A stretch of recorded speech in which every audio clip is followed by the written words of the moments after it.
Welcome to the Quality of Mind Transforming Business podcast, where we explore the game-changing understanding that can unlock new levels of performance and well-being in the workplace.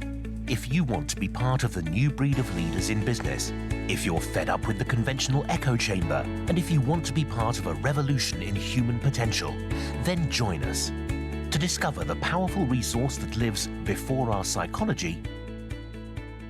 Hello and welcome to the Quality of Mind podcast. And this episode is actually taken from another podcast called the Future Fuzz podcast, where I was interviewed to explain a little bit more about quality of mind by Justin Campbell, who's a future-focused digital marketeer who had listened to one episode on the Quality of Mind podcast and got really interested to know more. So hopefully this episode will serve as a guide and a bit of an intro to quality of mind. Have fun being curious. Hey everybody, thank you for listening to the next episode of Future Fuzz, the digital marketing podcast. This week I speak to Piers Thurston, who is a quality of mind expert. Now this is a slightly different podcast where we're looking at how our minds work and the way that we perceive our minds to work, and how this really helps people get into a workflow, can help business leaders, managers, basically anyone. And it's a really interesting one. I hope you enjoy it from beginning to end. You can get in contact with Piers about training and exploring before psychology by visiting qualityofmind.biz. That's qualityofmind.biz. Enjoy the podcast. Firstly, thank you very much for coming onto the podcast today. It's an absolute pleasure. I listened to your podcast that you suggested, and it was absolutely brilliant, very insightful. You cover, I would say, a groundbreaking way of thinking, would you say? Yes. Can you tell people what term you're using to describe what you do? Yeah, well, firstly, thank you for inviting me. Always lovely to speak to someone with a fertile mind. So, what we do with Quality of Mind is we call Quality of Mind as a before psychology approach. So, I've been in the personal development and professional development, change, innovation area for 20, 25 years. And there's lots and lots of approaches to how people can have more resourcefulness, well-being, potential, performance in their lives. But where it's dawned on me in the last 5, 10 years is the real leverage point is actually going before our psychology. So it's not about lots of tools and techniques. It's not even about lots of psychological strategies where if I do this and do like this, it's not even understanding more about me, the self, my personality, my style. It's actually looking at something before that.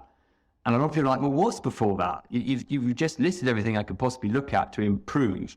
Well, there's something about understanding the nature of us, what we truly are and what we aren't, more importantly, that once we have a realization about that, unfortunately, it's not a knowledge get, it's a realized seeing.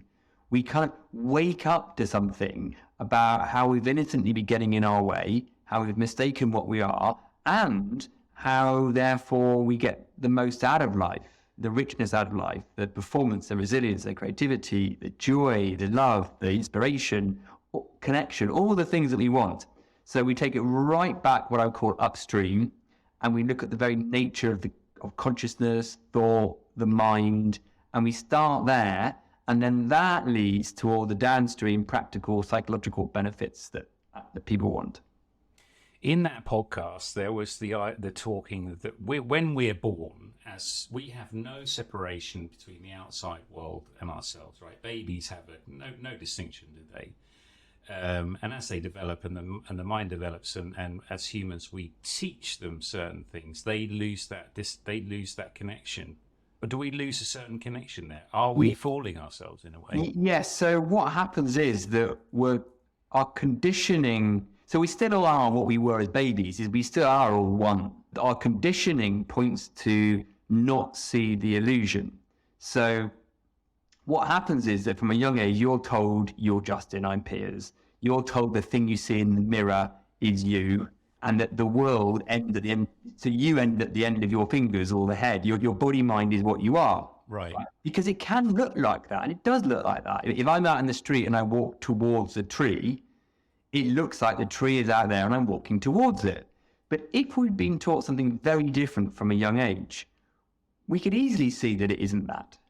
So a little bit akin to if you wear one of those virtual reality headsets, one of the really good ones, and you're playing a game, you walk towards the object in the game.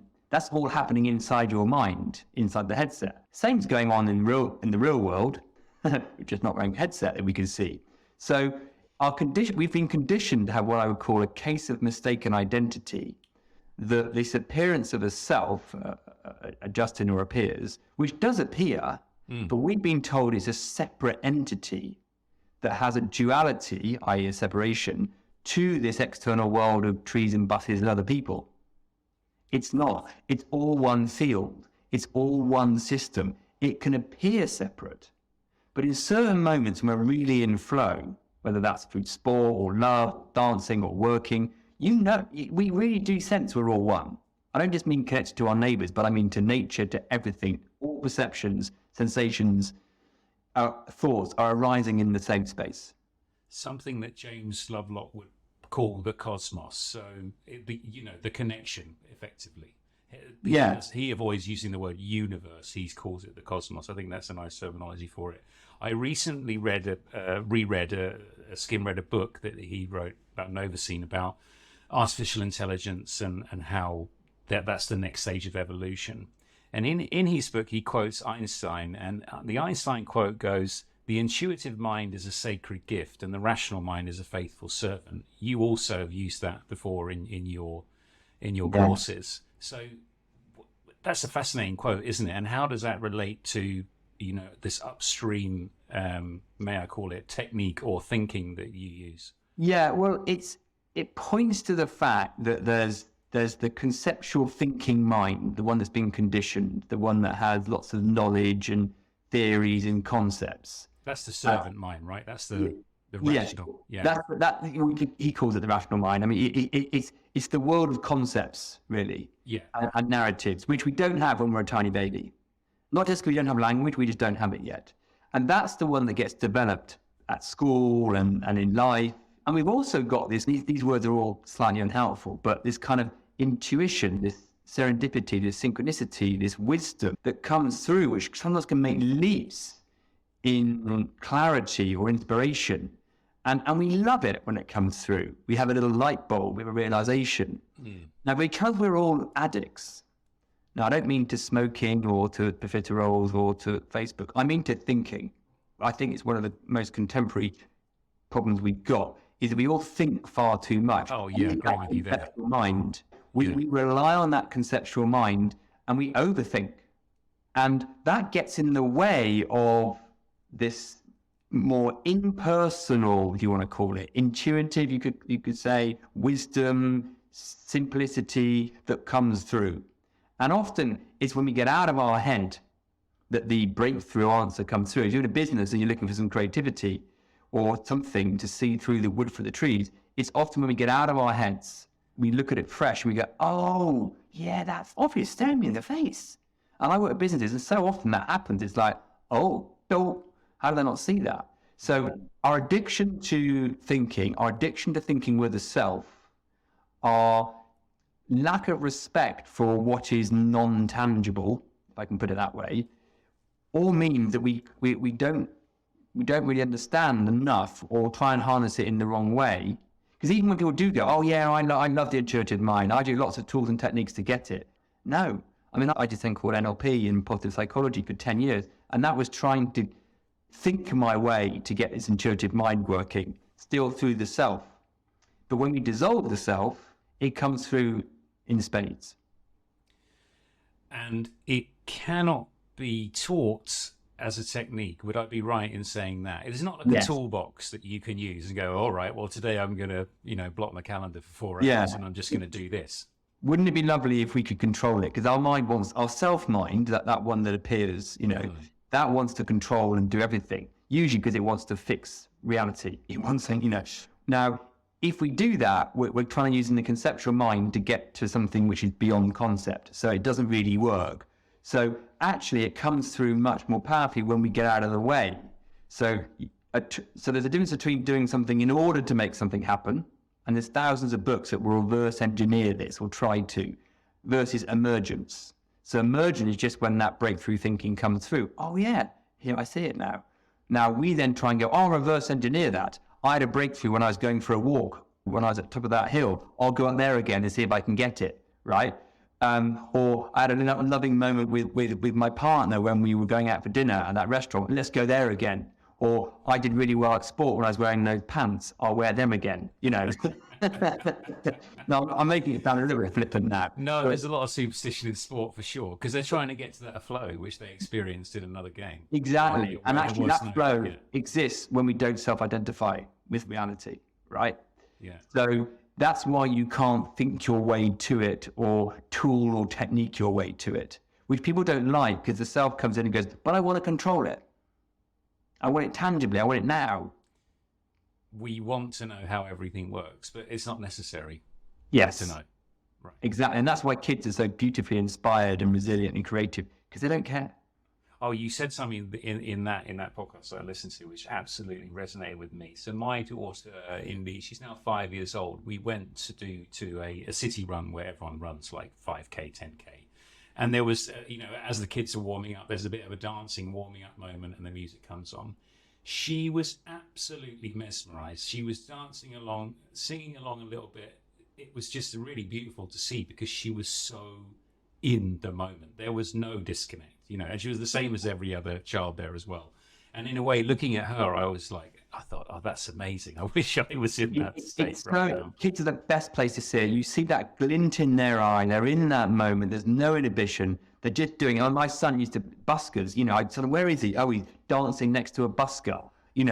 Just going for it. Absolutely in that moment. It's a great example. Love it. Great.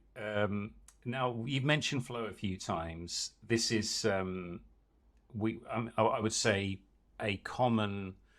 more commonly used. There's been books written about flow. I think there's a relatively famous one that I haven't quite read yet. You obviously probably know the name of the author.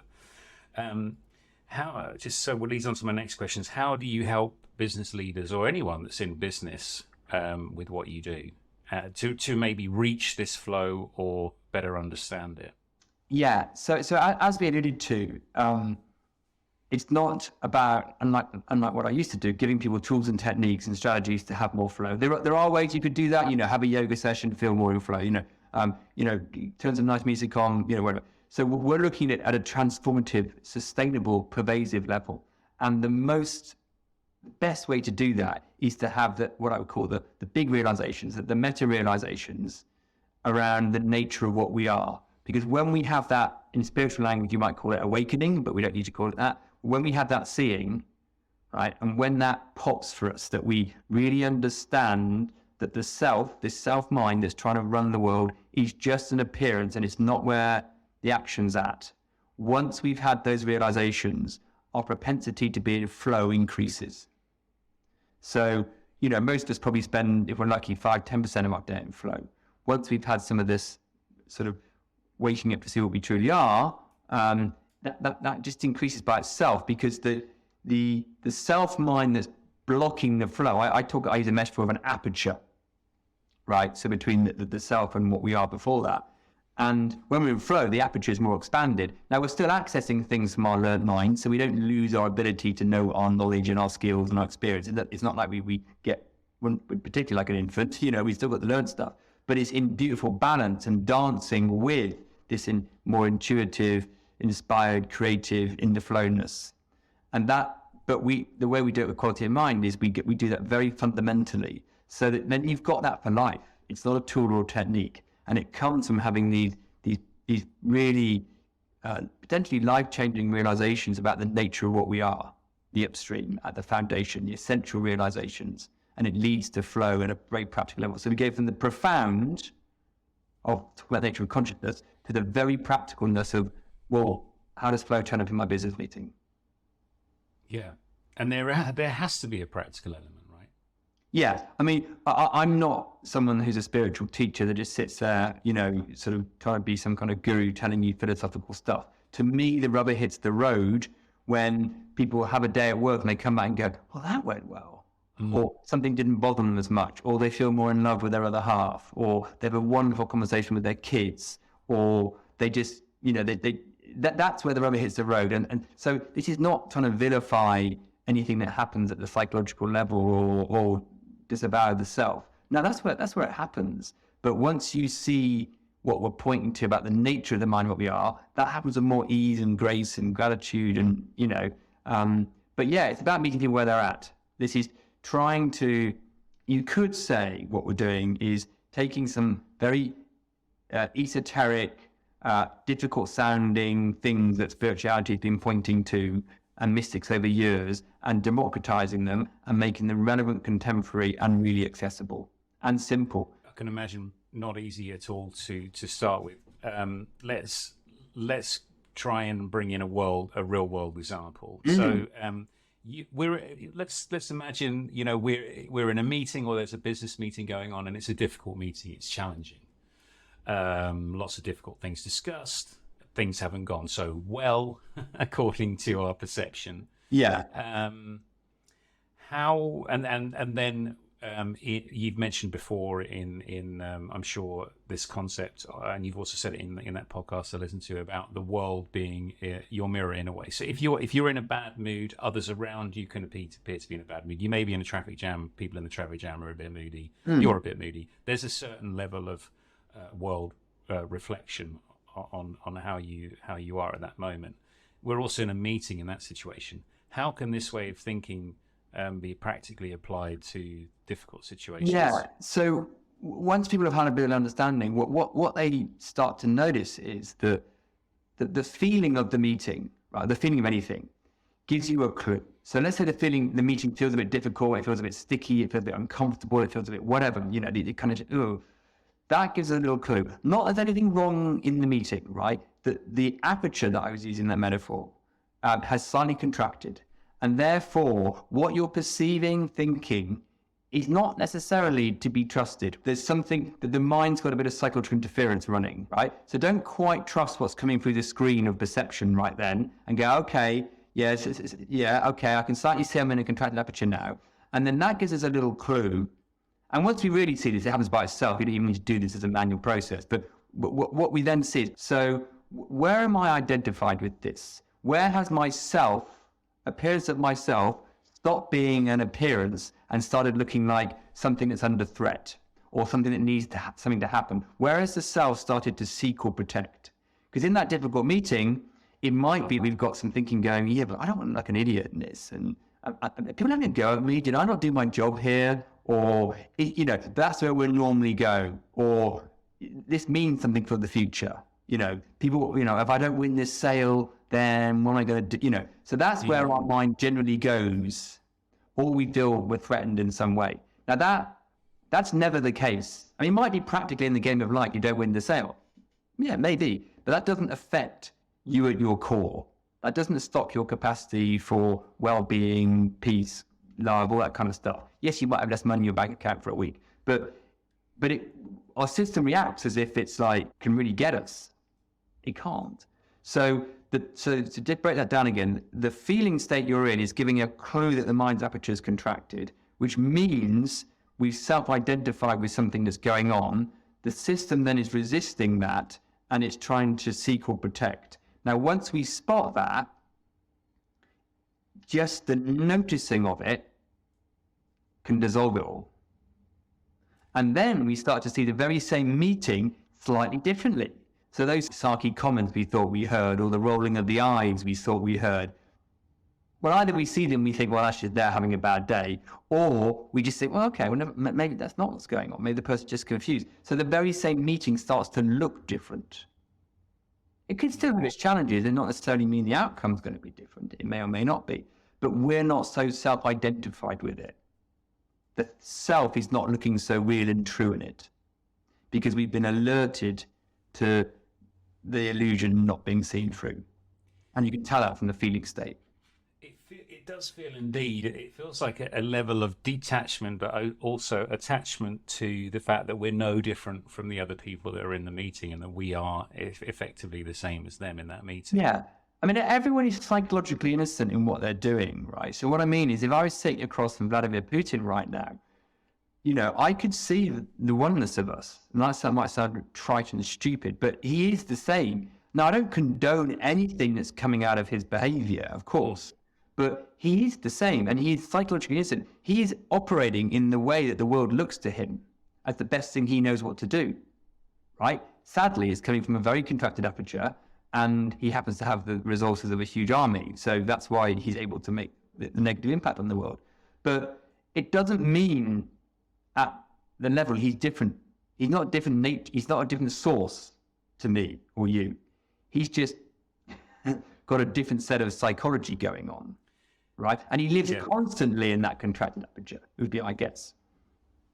Well, there is a strange but relatively famous quote that says Goebbels loved his children. Right. Yeah. So it's very easy to go, I was a horrible, evil person. Well, yeah, behaviorally, yes. I don't condone it. No. But we have to see that the system's capable of doing that and doing the other stuff, and see that with neutrality. But I think if we could start to really, so the practical thing, before we lose people into too much kind of whatever, is start to notice the feeling state of life, right? And stop attributing that to the situation. Oh, that meeting's difficult. That person's hard work, right? Because we make that feeling state an attribute of the situation, of the perception.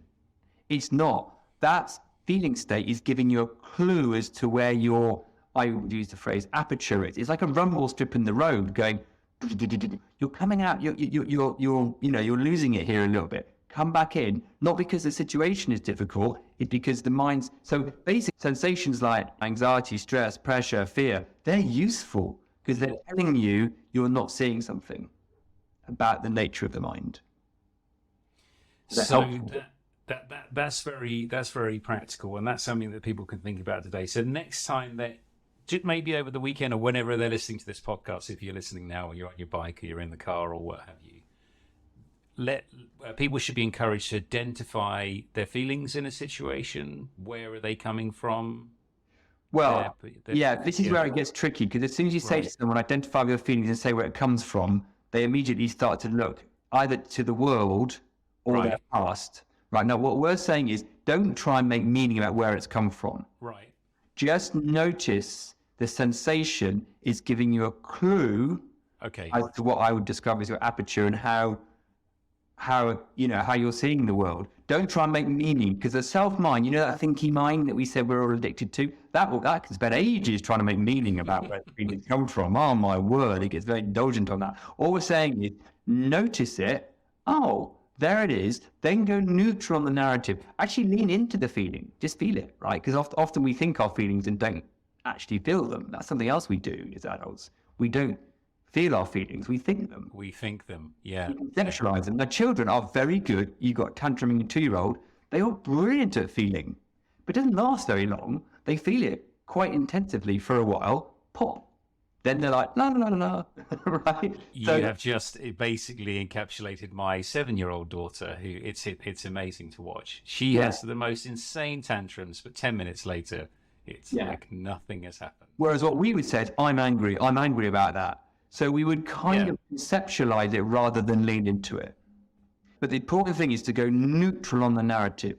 So I'll try and sum this up. So what we normally do is buy into the narrative, slightly avoid the feeling. I'm saying spin that round, go neutral on the narrative, and lean into the sensation.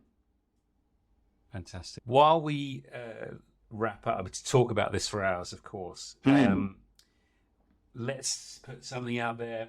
What are your feelings on the way that we are and we overthink and we have too much in our thoughts, that has a direct impact on the, let's say, people are saying mental health crisis that we have, especially in the youth, and also Alzheimer's disease and dementia? Right. So they're quite different. So I'll try and be succinct. So absolutely, we think our way into lack of mental health. And I don't mean to be disrespectful or flippant to people who are suffering, because that's real for them, right? But it comes from overthinking. It comes from having a narrative that has bought into how you are rather than seeing it as an appearance in consciousness, to use trite language, right? So, and then it gets thingified, what I would call thingified by society. Oh yes, you've got that. Now, there is a very different way of seeing it, which is to respect the realness of that for people. So not go, oh, stop pretending, you snowflake, right? I don't mean that at all. lean into it, but don't give it the meaning. And then, which is what a 2-year-old does, or a 5-year-old does, or even a 7-year-old does. And that's why they will have a moment-to-moment kind of blah, but they don't then think they've got a mental health issue. Whereas what we do as adults is we make it part of our conditioning and our narrative, right? So that's the problem with that. Now, Alzheimer's is fascinating because actually what I see, and this is just my view on this, is that sometimes when people with dementia and Alzheimer's, they have lost that self. And that's why they can be in a beautiful place. The suffering comes from when the self pops back in sometimes, because it's very fragmented, and tries to resist its own demise. And that's what's caused the suffering, because they're kind of half in it, not in it.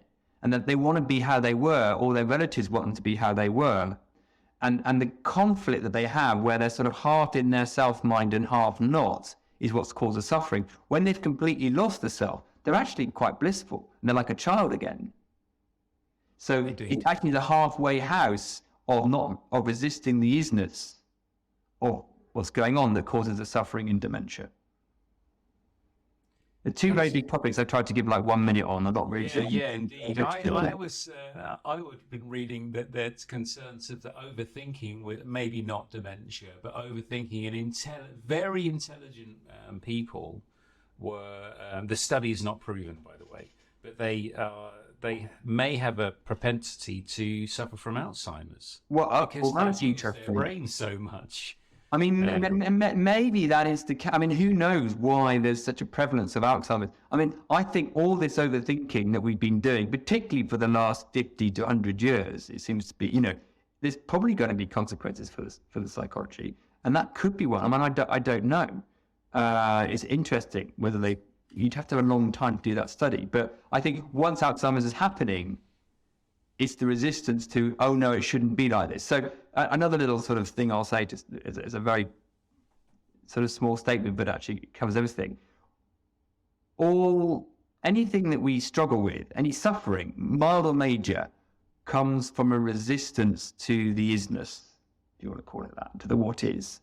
And that resistance comes from us self-identifying, i.e. seeing a separation and duality between us and what is.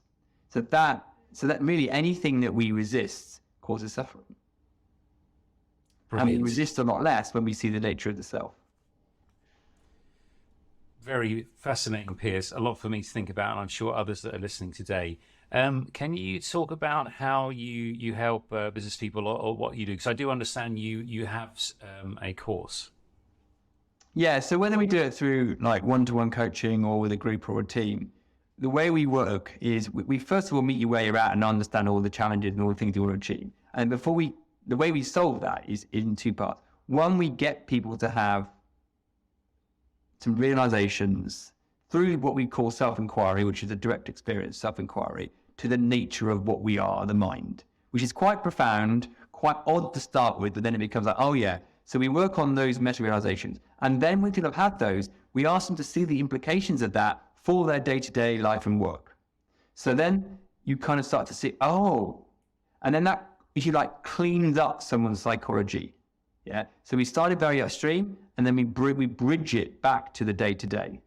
And then what will happen is the very things that they wanted some work on or wanted to be better, they've either just dissolved, or they've got a new level of resourcefulness, behaviorally or action-wise, of what to do.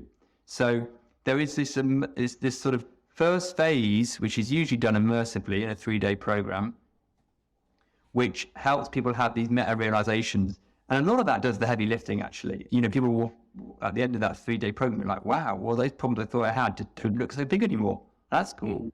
But we usually support it with a bit of coaching afterwards. But we do this sort of, the way, I'll put it in different language, the way we get to people having a life with more ease and enlightenment is by sort of waking them up first to this mistaken identity and this misunderstanding that materialism, physicalism has driven.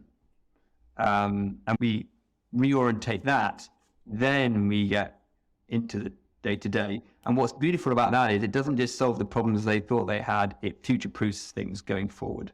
So this is something that once you will see, they've got it in life. And the most common comment we get is, I wish I'd seen this before. That is a really common comment people say. I wish I'd recognized this, realized this 10 years earlier. And it's probably been staring us all the while in the face, hasn't it? Hidden in plain sight. Yeah. Yeah. And one of the challenges with being human beings is that we forget. So it's very, very important that we sharpen the knife, right, for want of a better expression. But people need. Well, we can have the realization, then get out of it, but that's only because the rest of society kind of drags us back down again. Right. So most people who have the realization, it's kind of theirs for life then, and as long as they keep reminding themselves, but it doesn't take a lot of reminding once you see it, right? You know, you kind of go through a valve moment. I sometimes describe it as like, oh, wow.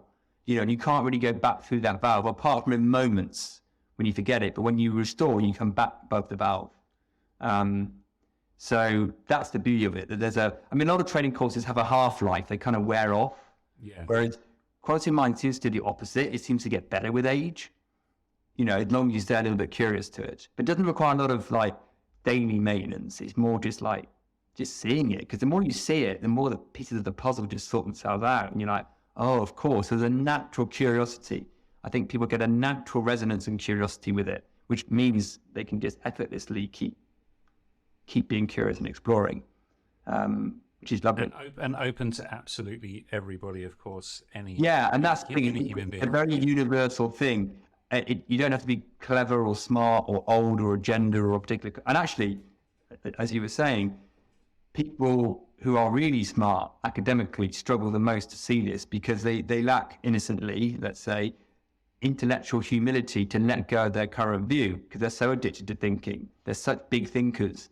And this requires and that's why I do a 3-day program that slows the mind down to see past the thinking. So sometimes people who are less, let's call it, educated or academic would see this easier, which tends to annoy the really smart people because they're like, how can I get so fast?